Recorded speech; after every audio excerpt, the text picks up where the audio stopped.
Good morning and happy new month. I guess timing is not always the way things roll in life, but that's okay. You got to roll forward anyway. And as Peter and I were talking about this morning, you got to have realistic expectations, but more importantly, you got to hire help if you don't have those.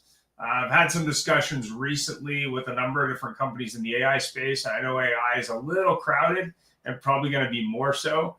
But more importantly, I think when you look at data specifically on the used car side, that's where things get real interesting, which was actually the reason for the show today, was to really talk a little bit more about data and a little bit more about used cars, because we know new cars are expensive and probably about to get more expensive.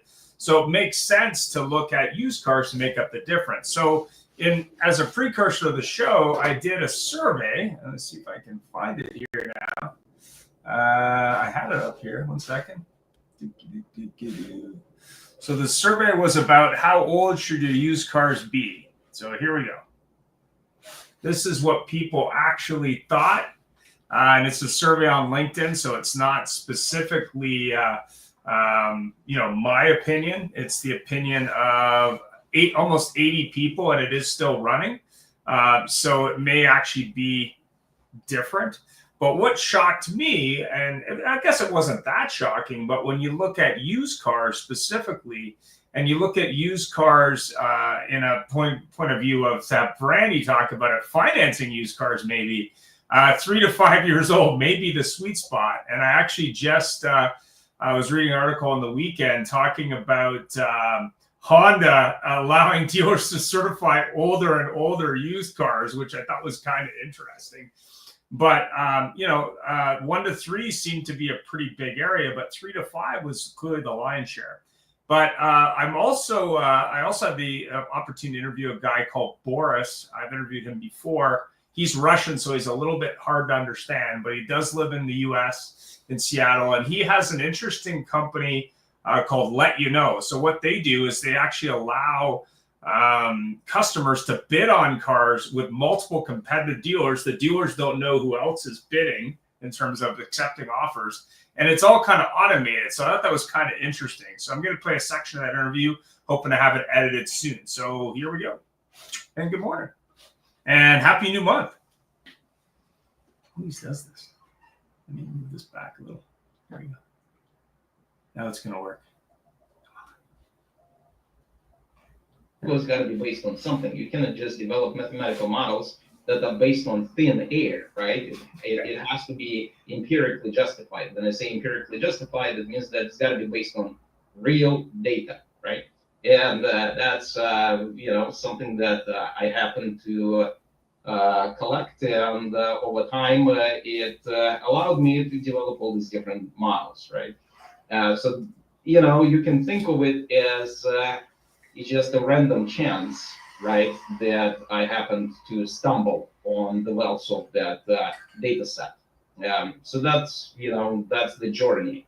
Now, in reality, of course, there were a lot of different, different points. You can call them inflection points where certain things expedited, or it was a little bit of a grind. But you came across, in your life, you typically come across different people, and they also shape in some way your views and how you start approaching businesses. And it also helped us to get into the automotive because of those growing connections. A lot more people got interested, a lot of dealers, automotive group owners got interested in Let You Know. And so we built the entire infrastructure and the marketplace itself. So to give you a sense of what Let You Know is about, just so that you know, it's kind of an evolution of what I'd call let's make a deal digital retail. So the challenge with a lot of digital retail is kind of interesting, is that people abandon the process partial the way through in most cases. So what this does, it allows people to bid much like an auction, but in order to bid, they actually have to provide money, like cash on the barrelhead. So it's kind of an interesting model where you can actually buy a car this way and get a competitive bid on it. And the dealer basically has a commitment when they accept that bid. So it's kind of an interesting way to look at that. But anyway, let's get into the show, and good morning. Good morning. Yeah, let you know, I will have that updated. The guy's name is Boris. He is Russian, so he's a little hard to understand, but the concept is interesting. He lives in Seattle, just so you know, not in Russia. No, I've spoken to Boris many times.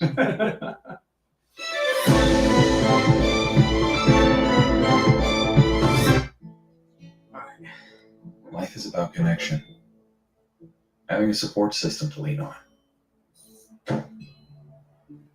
And roads to endless possibility.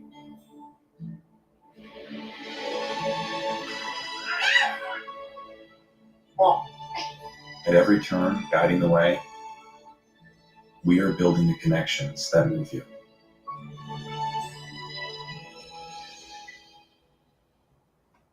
One of the really nice things about Larry, and one of the reasons that we brought him to our dealership, is he's still very much aligned with our core values. So with our brand, which is thoughtful and professional service. And because that alignment really worked out well, because he was so committed to the success of others, we really knew that he was the right person to spend time with our sales team, with our managers and each sales consultant. And we're just really thrilled to have a partnership with him. And so we thank him.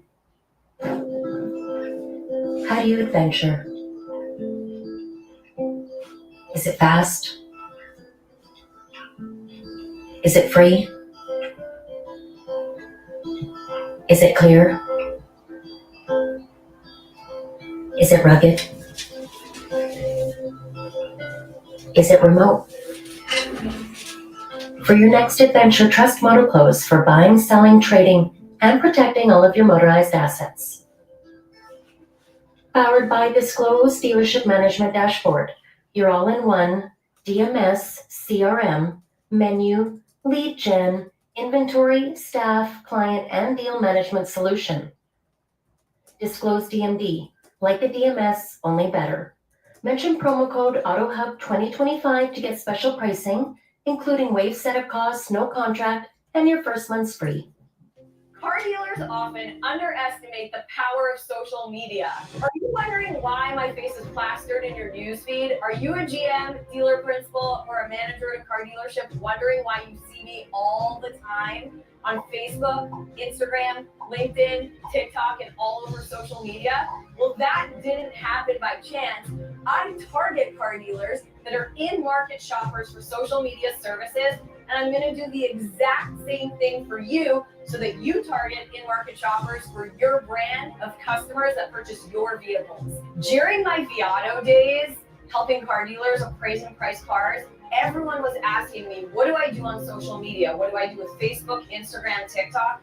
And this was back in 2016. So here we are 10 years later. I started a company, became an entrepreneur, and now I help car dealers. They either outsource their social media needs to us, or we have a training and education center where we can teach all of your employees how to do social media in-house. 90% of consumers actually follow a business on Instagram. The average adult sits on TikTok for 2 hours a day in the rabbit hole. To learn more information about it or to get a demo from one of my sales associates, click the link below. We would absolutely love to help you.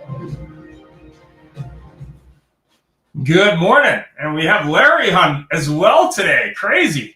It's a crazy day. I did put up a screenshot of a survey, which I'll put back up so everyone can look at it. I did a survey on LinkedIn of, what's the age of used cars? What's the perfect age for dealers to buy? So the options were 1 to 3 years old, 3 to 5 years old, 4 to 6 years old, or other. Please comment below. Bear in mind that the average used car is, the average car in the North American market can be as old as 13 years on the road today. So there's a huge opportunity to not only, get people out of those cars that maybe are costing more to operate than they're worth, but more importantly, get them into a newer used car or a new car from a point of view of the dealership. And actually, I was talking about an article that was I think it was Automotive News, talking about Honda extending their certified used program to really get into older used cars, which I thought was really interesting, just because obviously they're starting to see the writing on the wall. But please introduce yourself and talk about where dealers can find more used cars, because we all know it's a little bit challenging to find those used cars.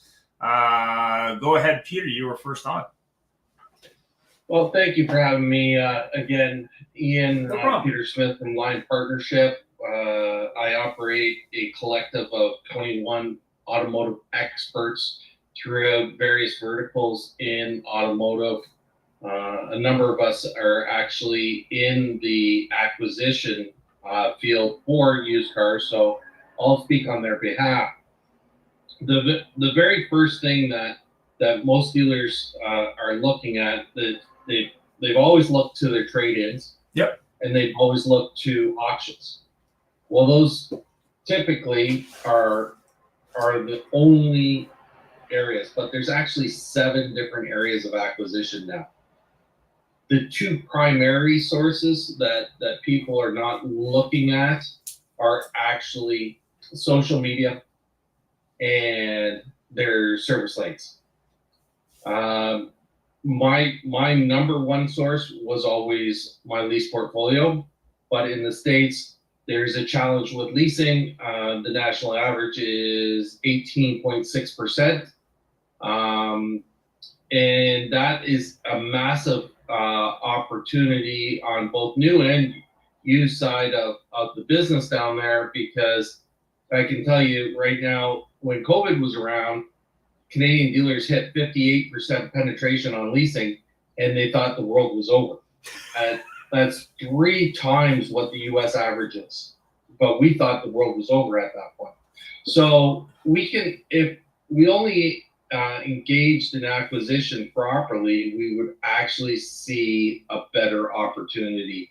And the last thing I'm going to add is, when not too long ago, I'm going to say 10, 15 years ago, the turn of a used car rate, the ideal NEDA's average was 45 days, 8 turns a year. That was the average. Now we have dealerships turning inventories of 100 car plus at 14. And if you don't understand that, or don't think it can be done, it is being done, and we have to actually action that. And I'll end my playing there. Yeah, I mean, I've done a lot of interviews with VinQ and with Van. I've had David Long on the show multiple times. I've been on multiple used car show stuff. Velo's obviously part of their entourage of brands have been sponsors of the show in the past. Rapid Recon and other solutions allow you to obviously get that car ready for photos and on the internet as fast as possible, because the cost of inventory is going up. But also, to your point, you want that gone within 30 days or less, was used to be the goal. But if you can do it in 14, great. What do you think, Brandon? I mean, you deal with all kinds of different motorized assets. I'm assuming RVs are kind of a challenge on the used car side, the used vehicle side. But, what are you hearing out there from dealers who are selling different things? Yeah, always happy to be here. Thank you, guys. Great panel and great topic. I couldn't agree more with exactly what Peter said. Social media and service is underutilized for its true potential. One trick that I really always relied on, and it's funny, I've never heard this ever being repeated, but for those dealers that don't have a lease portfolio, honestly, leasebusters.com is an amazing place to get inventory. Leasebusters.com is the place that people use, the public uses. Dealers use it to advertise, but the public uses it to get out of their lease. And why this is so lucrative for a dealer to capitalize on getting inventory from there is, often when the lease takeover is advertised, it's advertised in a way that if the consumer really wants to move it, they'll even give you cash to assume the lease.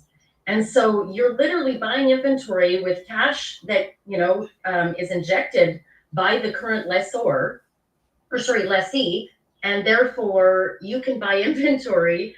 You don't have to necessarily assume the lease. It's you can buy the inventory getting a 4K cashback from people wanting to get out of their lease. They'll often do this if they know that they're going to be faced with very large mileage charges, any damage charges, etc. So to me, that's always been one that it's a crazy source, but it's where you can actually go. BC is heavy into leasing, Alberta not so much for us out here in the west side.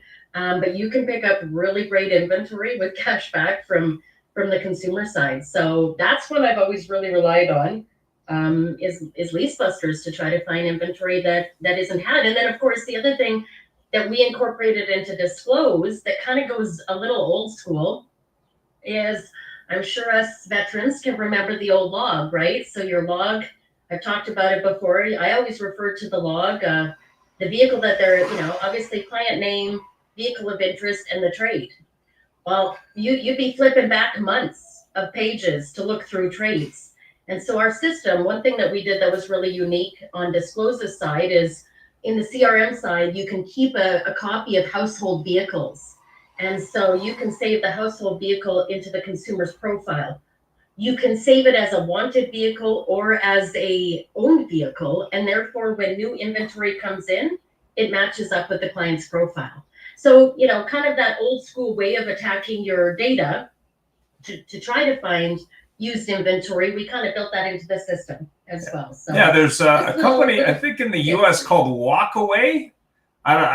Correct me if I'm wrong, Larry, but I think it's called Walkaway, which is similar to Lease Busters, where basically what they do is they incentivize customers or they incentivize dealers to say, hey, do you have customers who are in a lease or in a finance even, I think, who want to walk away from that? And I think one of the things that, dealers really need to focus on is expanding their sources of inventory.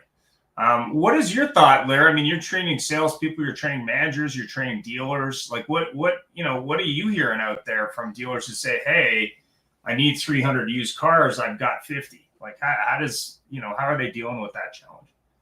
Well, obviously they have to be more effective on the service drive. They have to be more effective, as Brandy stated, to reach out to their current customers. But what's interesting is I have a technique that I taught my guys when I owned my dealership a zillion years ago, and I'm still teaching it. If you're in a dealership, and most dealerships these days have a shirt that says the company name. If you have that shirt on so you don't look like a stalker, what's wrong with walking up to people in a parking lot and saying, hey, I work at so-and-so Motors. You're going to think I'm crazy, but your car is beautiful. If you ever decide to trade it or sell it, boy, will we be proud to make you a great offer on it. The more people you ask, the car business is a simple numbers game. You could have all the talent in the world as a salesperson, but if you only talk to 4 people a month, how many are you going to close? 2, 3? If you're only a fair or midland or maybe even a bad salesperson, but you bring 25, 30 people to the dealership, you're going to sell some cars because somebody's going to close that deal for you. It's the same situation here. We're a car obsessed society. Man, if you're a card guy and you're at a party, the only guy more popular than you is the doctor. Okay? They want to know, what's my car worth? What kind of car should I get? Can I pay enough? Can I get a good deal? So you've got wide open. It's just a matter of not being shy and opening your mouth and exposing yourself to as many people as possible. But I think if you did that, if you worked your service drive, if you reached out, salespeople, the best way to get rich in the car business is prospecting. Who else do you know is in the market? What's wrong with saying, hey, did you know anyone that's looking to sell their car? Because, boy, we have a little finder's fee for that, and boy, could we use some more vehicles. So I think it's just using all the things that you have at your fingertips, being a little smarter, a little aggressive. I think Jody and Brandy and Peter, and I know you will, Ian, will agree that other than a handful of really talented, resourceful salespeople, most salespeople waste time all day long, all damn day long, right? Usually complaining about that there's no business. And then, of course, when a car pulls up, they decide they're not a buyer, send rookie. So if you realize that anything you do that generates business, whether it's a customer, whether it's a vehicle you can sell, you can buy, I just think it's a matter of going back to the oldest trite we have, but it's true. We're running our business within somebody else's, and we want to be busy. We want to be productive. And the thing we want to avoid the most is being bored. I love looking at I'm still wearing a watch. I love looking at my watch going, wow, I can't believe how late it is. Look what I got done. Rather than staring out the window 100 times, get ready to call the suicide prevention. So I think it's just a matter of reaching out to everybody you can reach out to and let them know we buy cars. Your car is beautiful. Would you consider? Yeah, I mean, I think when you look at it, you got to have a game plan, you got to execute, but more importantly, I think you need to think outside the box. I mean, granted, I sold cars 25 years ago when I started selling cars. I mean, I used to take a used car every day and go out and put cards in cars, like all over the place, really just to try and drive inbound calls at that time. But I think when you look at it today, whether it be online listings, whether it be to Brandy's point, Lease Busters or Walk Away or those kind of sources, there's all kinds of places where people advertise where maybe their situation's changed. They got to get out of their car payment, whether it be a finance or a lease. Those people may not buy a vehicle, but they may just want to sell it. So there's an opportunity for people who maybe years ago were harder to find. You had to go through, a newspaper or something like that. But today it's easier than ever to really find people who are trying to sell their vehicle, whether it be Auto Trader or Craigslist or whatever. I mean, these are people that, are motivated to, sell you their vehicle. They may not like the pricing, but that's okay. It is what it is, right? What do you think, Jody? I mean, in terms of finding more cars, I mean, do you have any, insider insight on how that would work and how you would approach that problem or that opportunity? Well, I think like, Larry said, is you have to just not be afraid to talk about it. If you have a reputation for being honest and transparent in your general character and nature, if you're not afraid to use your voice in your industry, I mean, people are going to naturally come to you. And networking, I was always taught that networking is, the cheapest marketing, right? Like the more you talk about it, the more you talk about yourself. I just was somewhere yesterday and they found out what I'm doing and they're like, oh my gosh. And it was true. I was like the hub of the conversation. People are like, oh my gosh, we need to get parts and we need to find tires. And I've had my vehicle for so long and I love my vehicle. People love talking about their cars. Like I used to have a Tacoma. I'd tell stories about what I do with my Tacoma. Now I have a little wagon, and I think to Larry's point as well is something that we did really strongly in my old dealer group was work the service drive, Again, if you have customers coming in for service, they're going to, if you keep a good relationship, they're going to buy from you again. And they're going to tell their friends, wow, we got really great service at XYZ dealership, right? And I mean, as far as I'm concerned, if you have a service drive and if you have good parts people, you keep that relationship going. A lot of the time you find that there's this animosity between departments, between used and new and service.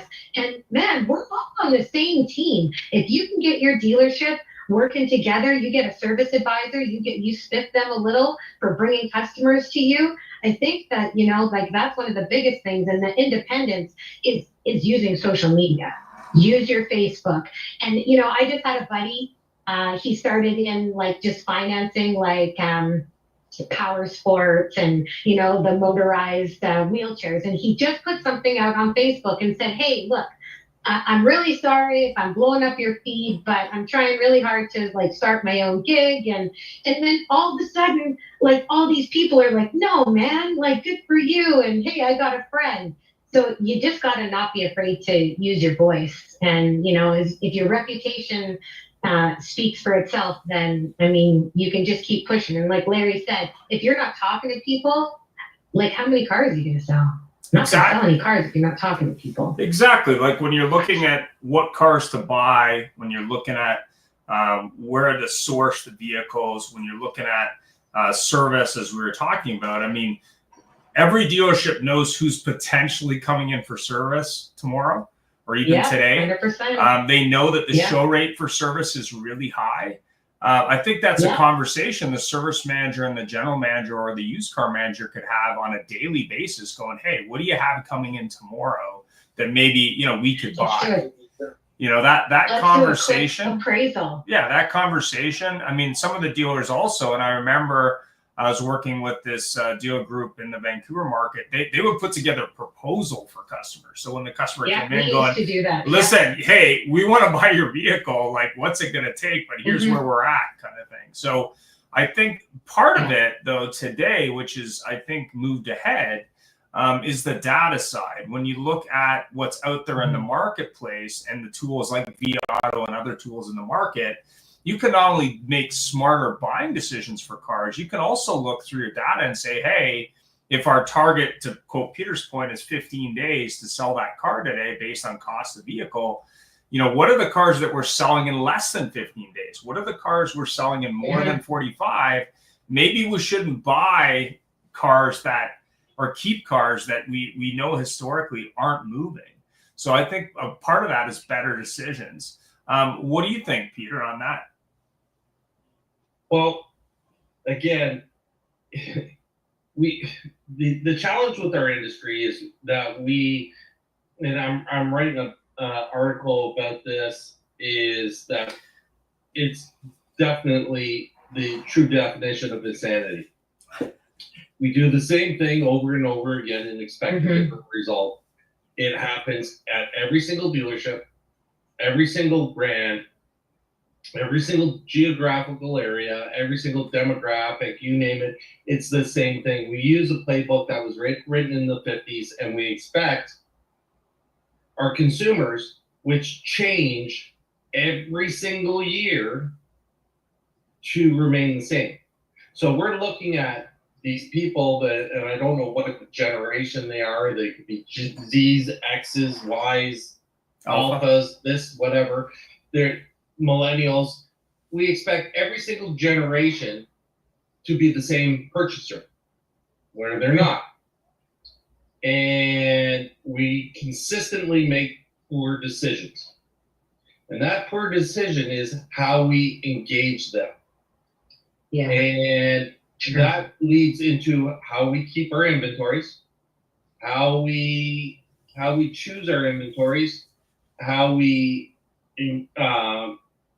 stock our inventories, what decisions we make with our inventories, how we merchandise them, everything. It's all wrong. And I will say that. And right now, the dealership culture as a whole is hovering on the Blockbuster Kodak era. They are, yes, they're needed, but they can be replaced very quickly. And if you don't think giants like Amazon are wetting their lips and saying, hey, we can take this whole thing over because there's a bunch of numpties out there that are operating dealerships that only listen to what they have to say, not to what the consumer does. Well, I'm sorry, your time limited. And right now we can use everything that's available to us. Like, for example, we have systems like Auto, which will tell us the health of our used car department instantaneously, and it has a moving dial. We can look at intelligence, which listens to the phone calls and can decipher easily what the customer is looking for through AI. We have all these tools. We have all these tools that we can put on the cars when they sit on the lots, everything, to understand where we need to buy. Where we need to buy, what we need to buy, and how we need to buy. What the cost should be. We can price the cars before they even get through reconditioning. We can show the cars before that. But we're not doing it because we work with a 70-year-old playbook. And that's our biggest challenge. And the challenge with that is the people that are running the shows are taught by their typically their daddy, who was taught by their daddy, and so on. And it's multi-generational. It goes back to, this is the way we've always done it, so this is the way we're always going to do it. And my name's on the building, so therefore I knew best to make this building what it is. Yeah, but when you look at success, like Beaver Toyota is a good example. There's a bunch of other stores that have moved from, say, selling 100 used cars a month to, in some cases, 400 to 500 to 800 a month. I think part of it is running it like basically a separate business almost that's standalone from the new car department, but more importantly, running it with the data in play and making actual decisions. I think part of what dealers don't do well, and I know this from doing this show for 6 years, is maybe they're a little bit afraid of metrics. They're a little bit afraid of data, but I think at the end of the day, data is your friend, especially on the used car side. Because if I'm managing 100 or 300 or 500 used cars, I've got to be very good at buying, reconditioning, turning those cars. But more importantly, I've got to be very good at what the other dealers on market aren't doing, which is really looking at, what cars are customers actually looking for, using the data sources, be it cars.com or AutoTrader or Google or whatever, to make those calls, right? On that note, Ian, you are exactly right. And I had a discussion, a debate with a dealer principal. Mm-hmm. And I was talking about metrics. They were talking about data. And they're two different things.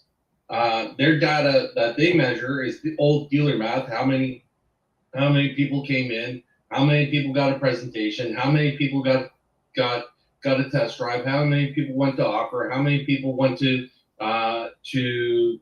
close? How many people failed in finance? This, that, whatever. That's not metrics. That's just pure raw data, and you cannot use that today because test drives don't mean anything because people will buy a car across country and have it shipped. So that throws off the whole thing. And actually, it's also it only that exact platform and calculation only talks about what you did. It doesn't surface what you didn't do. And right. I think that's where you're not talking about cancel deals. Your focus being on what you're closing is never really highlights where the opportunities lie, which is always going to be in what cancels.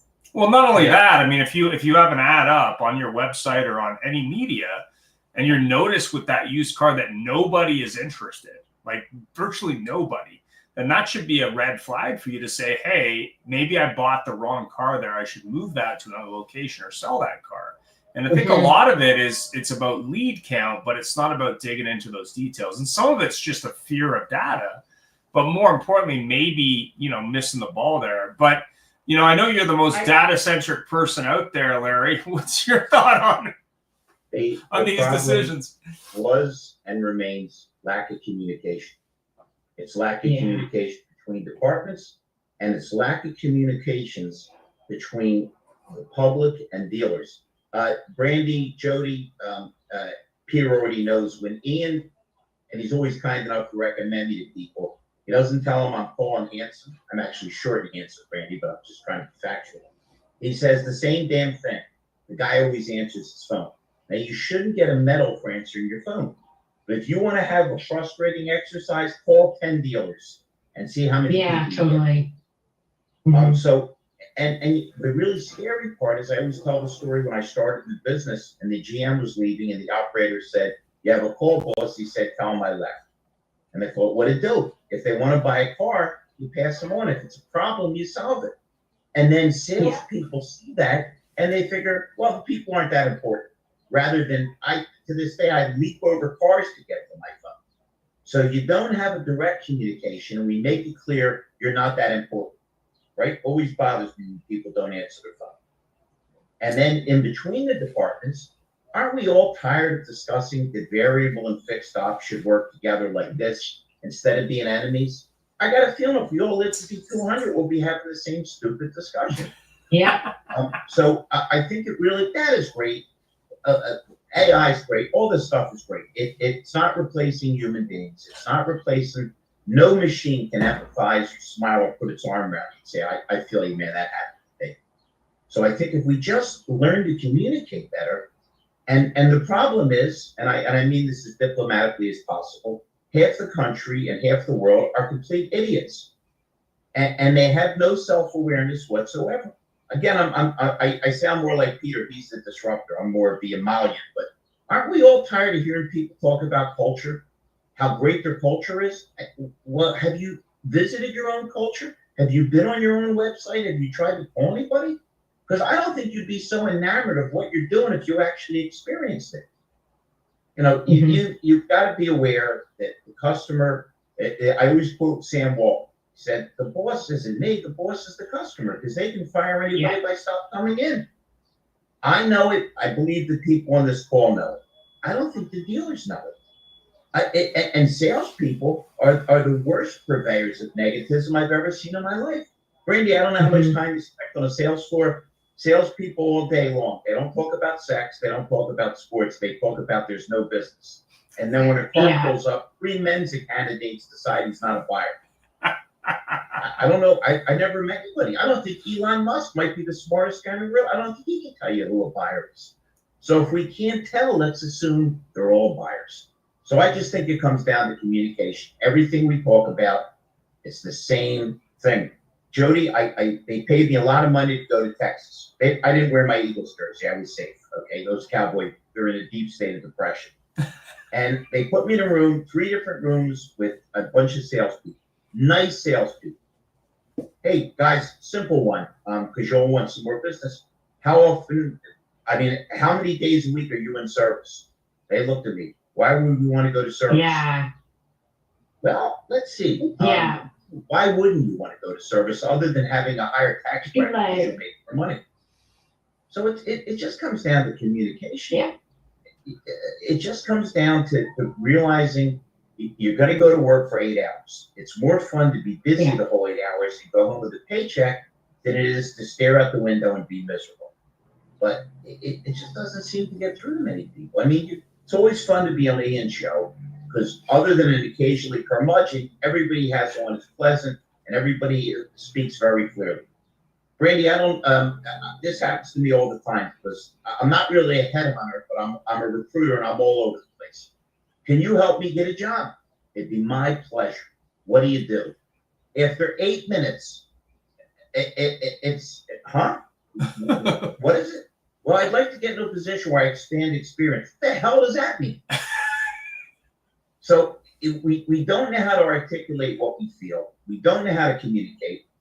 Most of us don't know how to answer the phone. And Jody, and then I'll stop that and get off. I've come off of, since January, I've been in a different city every week. Not complaining, but I love it. Made friends, made money, had fun. But I'm awfully tired of people hitting their button to apply. Now, you don't know what a fanatical nut I am, and the people, the women that work for me who are great. We respond so quickly, people think there's spyware on the phone. They don't answer their phone. You just applied. Wait, okay, I'll leave a voicemail. You can't leave it because their voicemail's blocked. So we don't know how to communicate. We don't know how to articulate what we want. We have no self-awareness. We talk how great our culture is and it's horrible. And the bottom line is almost everybody I know has a car. If you reach out to them and tell them how wonderful the car is and flatter them, they might be interested in selling. That's right. Sell it to you, now they emotional deposit. Yep. None of this is complicated. And I'm sorry if I went a long, no worries. long there, but No. I'm going off recruiting things where I'm telling you, you see stuff that just boggles your mind. So talk about boggles your mind. And there was another article this morning about another EV brand closing locations. This time it's VinFast. But you know, the big question I have, and this is one that I think the data will back out, is that there's a massive opportunity to buy these cars that people maybe bought emotionally, shocking in the car business, a couple of years ago, that are now saying either A, get me away from this car because I'm afraid people are going to light it on fire, or B, I want to go back to something that's maybe a little different or maybe a little bit more what I'm used to. I think there's a massive opportunity to buy these cars for pennies on the dollar and sell them and make a good retail. So why don't we have managers and salespeople on Facebook and TikTok holding up an electric plug and going, tired of plugging in? Boy, do we want your car. None of this, like I said, none of this is complicated. Yeah, I mean, I agree with you. Like, not only could you potentially buy these cars and sell them as used cars, and some of them are pretty new, you could finance them pretty inexpensively. There may even be an opportunity to lease some of these cars with an in-house lease program or something like that. I think It was funny. I saw, what was that? I think it was a Cybertruck on the weekend at one of these grocery stores I was at. And I was like, that's the car that everybody wants to hate on, but that doesn't mean you couldn't be nice to that person. Go, hey, do you want to get into a different truck? Like, I mean, I think if anything, EVs tend to be more fickle than any other car. Like, I always think of the Aztec when I think of that car, but Ian, it's because it used to be the worst anxiety you could see was somebody that was trying to get into a restroom and the restroom was locked or out of order. Now that fear is, where am I going to charge my car? Yeah, but I mean, do you think it's a good opportunity? Yeah. But do you think it's a good opportunity to buy these cars at Everything's an $0.10 on the opportunity. Every negative on earth is an opportunity if you're not an idiot. If you realize somebody with a problem or a question who has changed his mind, they're the easiest people to reach out to and to touch base with. Yeah, I mean, what do you think, Brandy, on the EV front? I mean, you're an EV owner, so you would know better than me. I am an EV owner. Yeah, right from brand new too. So, Would you like to sell your car? I don't want to disappoint Ian. I'll be honest. Jody will work her over real good. And Peter lives I'll be here, honest, so no, I we'll love it. pick up the car. I do love my She car. loves I'm her not gonna car. lie. I will say, even though I've been spit at, and I am driving an EV in Alberta, so, but no, I totally agree. There is market everywhere. It's such a weird time right now, though, because I even had a dealer on the island. I watched a little group that he had on Facebook where he was being slammed for. This is about 5 months ago, but he was being slammed for bringing in the Tesla truck.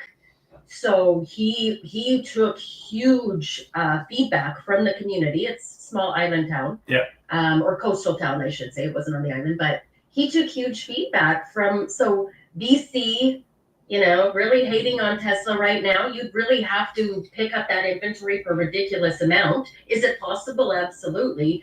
But it matters what the vehicle is and who your immediate audience is as well, I would say. Well, I'm just looking at it from a point of view of being able to buy that car cheap, whether you sell it at auction or whether you move it around or whether you sell it retail. It's just, to me, it's like, if I'm someone who needs a cheap car, I mean, there's a cheap car if I can buy it right?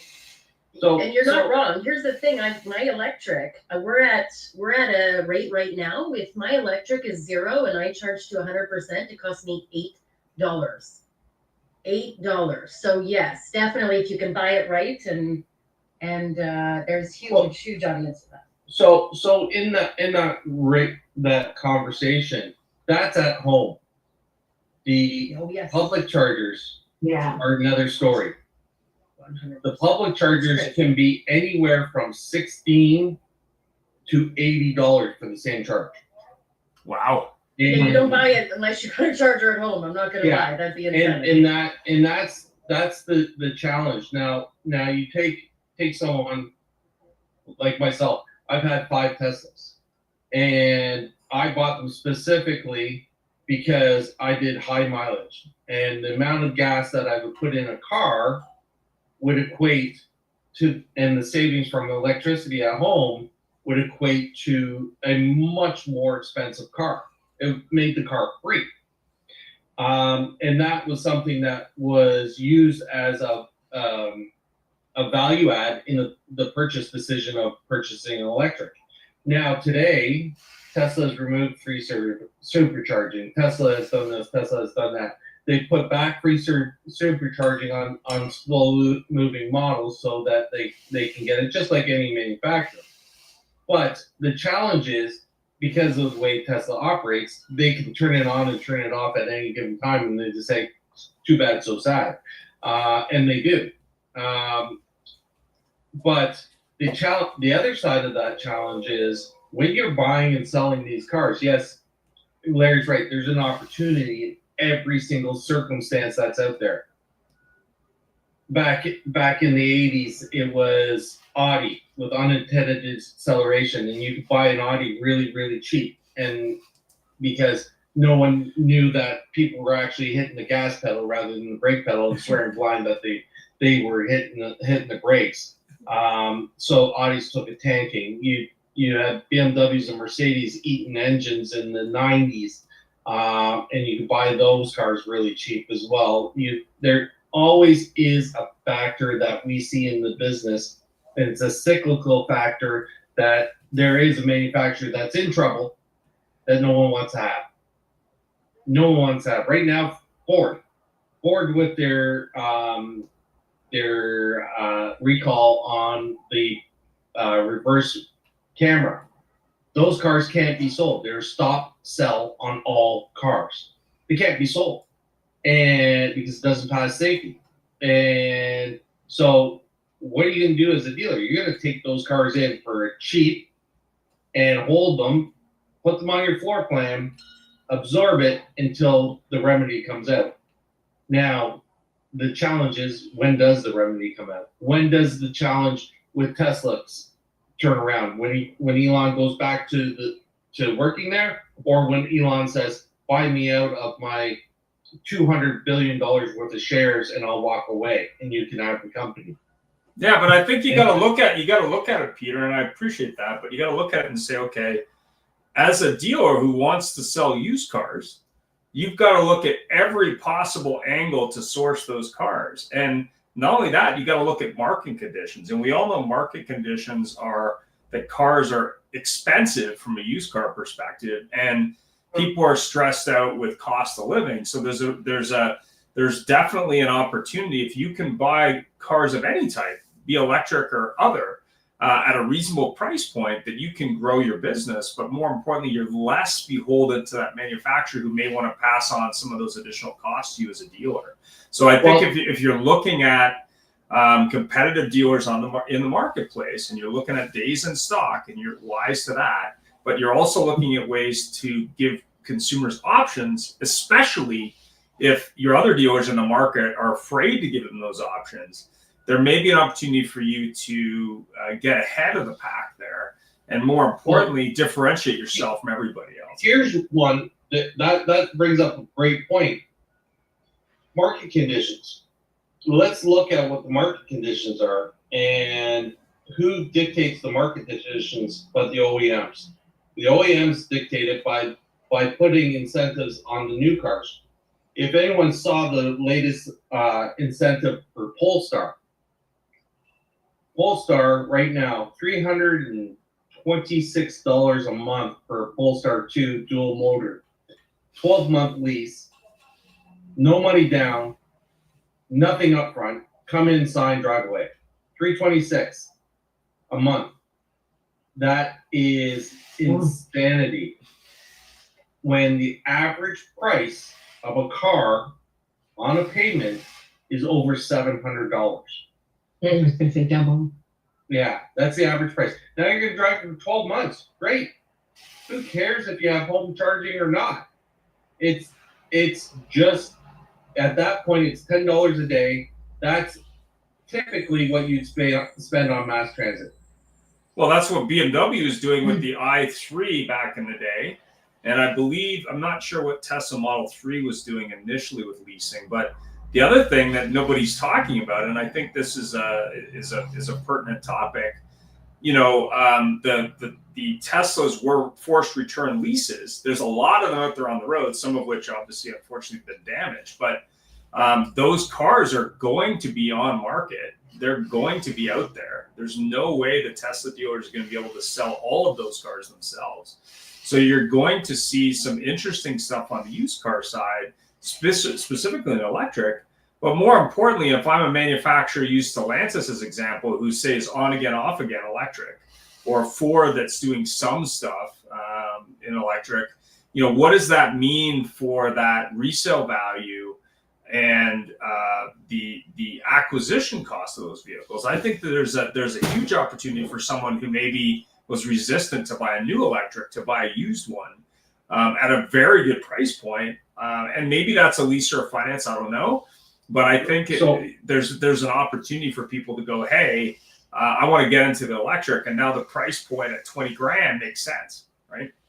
So if you think that Tesla's going to be selling all those Model 3s or not, they're getting recycled into robo-cabs.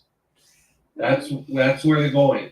Because if owning a Tesla and knowing the practice and everything else, when your warranty is not for new parts being put in your Tesla. They're remanufactured parts that going back in your Tesla.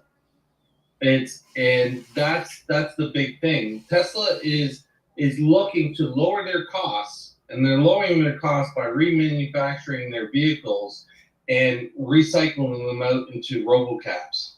And you can bet your bottom dollar that's where those Model 3s are going. Wow. Well, we're getting close to being out of time, which is shocking. What do you think from a dealer perspective, changing the mindset? Changing your mindset on the used car front. Like how do you approach that if you're a dealer who, say, your grandfather and your dad were in the business and you've always kind of bought cars that came in and hoped that the numbers made sense? Like how do you advise that dealer who says, hey, I got to get a handle on, my used car inventory, but more importantly, I got to get a handle on service because they're related. But in addition to that, I've got to be sensitive to that dealer or that customer basically who says, hey, I don't want to spend $1,000 on a car a month. So, I mean, what do you think, Larry, on that? Like, what would you advise a dealer who says, hey, I gotta fix this problem? I would give them the really good news. And the really good news is these giant profit centers are the only things that are really completely under control. I was a dealer, Jody, we don't have any control over the OEMs. They would come up with the great, this is before I got into the business, I'm not that freak old. In 1985, 30% of Cadillac sales, I eventually became a Cadillac salesman dealer, was the Cadillac Eldorado. It looked great. And they went into a room and they smoked a lot of weed and they said, let's destroy this car. All of a sudden, you couldn't give an Eldorado or a Seville away. They just made them look horrible. If the OEM changes models, I've had a deal with a Nissan dealer where I get a Nissan Maxim. If you saw me last 10 weeks, like, yeah, Larry's in another new Maxim. I didn't get one this year because Brandy loves EVs. I'm not an EV guy. So I went to another friend of mine and bought a Kia. But you can't control what the OEM's going to do. You can control your service department. You can have tire displays and oil changes. You can stop saying you have an appointment and say, welcome in. We love walk-ins. Your used car thing, all you have to do is be on top of your inventory. You got a million services out there, okay? You got Holland's Head and Dale Pollock and everybody telling you which cars sell, which cars sell in your market, which ones to keep, which ones to get rid of. So if you think about it, if you have the factors of there's two departments I can control completely and one I can't, everybody tends to focus backwards. They focus on the one they can't control. I tell salespeople every damn day, I don't care how smart, talented, handsome, beautiful you are, you're not going to close more than 50% of people walking into strangers. Yeah. But if you get into prospecting, you can close 50%. If you get into where you can write a referral fee, you can't in some states in the United States, you can close as high as 7%. So why the hell would you chase 15% when you can get 7%? It's the same thing with dealers. Most of them, they're not even aware they have a fixed operations department. So if we don't realize that the profit centers are used cars and service, and if we can control them, we can make them better, we can have more fun with them, we're going to be lost. And listen, there are dealers that understand that, right? Peter knows Ed Roberts. I mean, how can you run a better service operation than he does? Guy's a legend. There's people that understand. There's people that are on an incredible turn, like Peter said. Keeping their cars 15 days, boom, they move them.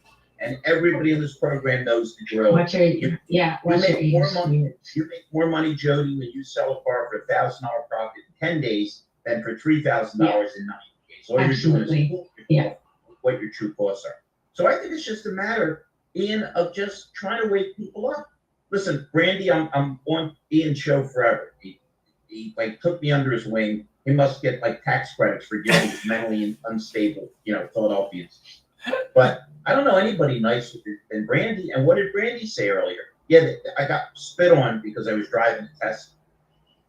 Half the planet are imbeciles. means half the dealers are imbeciles. You know, unfortunately, they love their wife, so they made love and they had a baby, and the baby decided to marry somebody that thought he was a car expert. We see it all the time, right, Brandy? PhD, parent has dealership. Yep. So it's just a matter of saying, wake up. Your service department is going to be a consistent profit no matter what the OEM. Right when they had COVID, Yeah. the only things that were allowed to be open Right? was service. 100%. So as dumb as the United States government is, even they could realize how indispensable service is, but dealers can't. Oh, 100%. When you look at the service side of the house, that's not only a predictable and scalable profit center, it's one that's mismanaged in a lot of cases. Not to beat anybody up, but when I worked for Dealer FX, the chaos that I would see in service departments was mind-boggling to me. It was like you have these people that you don't know that you're employing and you're not quite sure how to make money. I'm a little confused. But when you look at things like service and you look at things like buying used cars, it's a match made in heaven, those two together, if you're smart enough to look at it. But more importantly, chances are the salesperson who sold that person that car, whether it be new or used, probably isn't following that person up. So there's an opportunity. No, you guys are all wrong. Okay, you don't understand the way it works. Salespeople immediately enter their customers once they sell them into the witness protection program. They don't want anybody to talk to them. They don't want to talk to them. Absolutely. There might be truth in that, Ian. And look at the people that don't contact their profit center. So some of the salespeople are in the witness protection program. They don't know, nobody knows what they do. Yeah, for sure. Brandy, any final thoughts? We're almost out of time. Absolutely. Couple things, you know, exactly what you just said, Larry. Here's the thing, OEM goes after conquest. Conquest is getting somebody else from another maker model into your store so that you can sell them. Service, even though service, you know, you see such a disconnect on people who buy their vehicle elsewhere and service it at their local store. They're treated poorly for this exact reason. Why is that not your conquest customer? Why is that not the customer you go after to say, hey, you didn't buy this here, but I'm going to show you and I'm going to give you every reason not to buy anywhere else next time.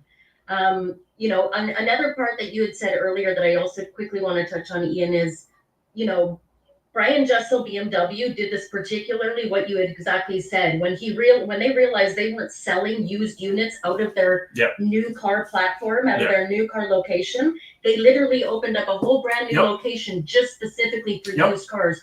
That like made exponential difference in their return and what they were able to close on, not having that new car effect right on hand.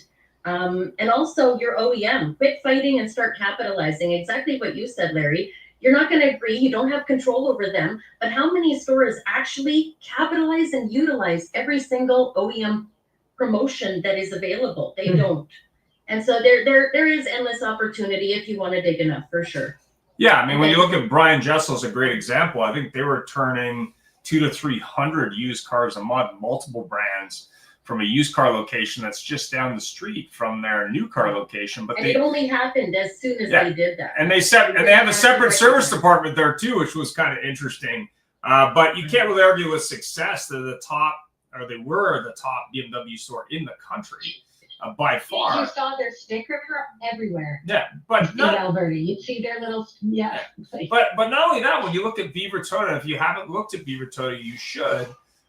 There was an episode, I think it was a podcast I was on, or maybe it was an audio, and Patrick Abad was talking about the journey to 400 used Toyotas a month. They might not all been Toyotas, but the journey from 100 to 400 was really interesting just because there was a game plan and execution. And I think part of what's missing with a lot of people on the used car side of the business is, number one, buy the right inventory. Number two, move it quickly. Number three, have a short, mid, and long-term plan and hunt where other people aren't hunting. Like whether you're using Van or VinQ or whether you're just using a telephone with some people in your store, you really need to look at ways to think outside the box. Now, used EVs from Tesla may not be the answer, but used EVs definitely are, in my opinion. I think there's definitely an opportunity there. But any final thoughts from Peter or Jody? Go ahead.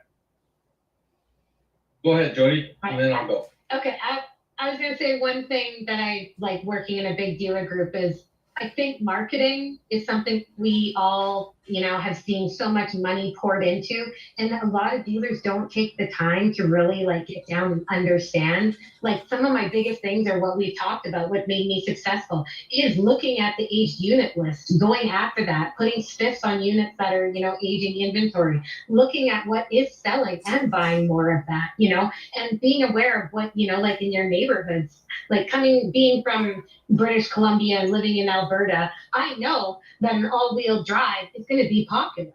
If it's not going to be an all-wheel drive and you got a customer that's looking for a really cheap vehicle, you need to give them a front-wheel drive with a deal on winter tires. Right? So understanding marketing instead of just keeping pouring money into it, I think is another misconnect in the dealership, just like service. Yeah. I think that it needs to be time to really like hunker down on it and understand it, and you really utilize it. Fantastic. Peter? So I'm gonna tail into what Brandy was saying is that too many dealers are looking for conquest and acquisition rather than retention. We've already sold a number of our customers vehicles. We know where the products are. We know who's servicing them. We know right off the bat that we lose 70% of our customers before the first service and a further 70% before the warranty's up. We also know that 55% of our service business is from transient customers. So if we look at that, that's 155%. That's almost double what our sale rate is. Why aren't we looking to that as our acquisition market for used cars? People want affordability. People are keeping their cars longer. We will have a much greater database than we ever have because people are coming. We have to make sure that we're giving them the service that they're requiring, and the expectations of that service as necessary to retain that client. Whether we're maintaining their cars for 8, 10, 12 years like is happening right now, or changing them out every 3 years with a good leasing property. There's a lot of things that we're not doing right, and we have to start buttoning up what we are doing right and maximizing on it. So that's my tips for everyone moving forward. Thanks very much. Have yourself a great week. Thanks for being on the show, and happy June. Here we go. Take care. Bye. Bye. Happy selling. Deal.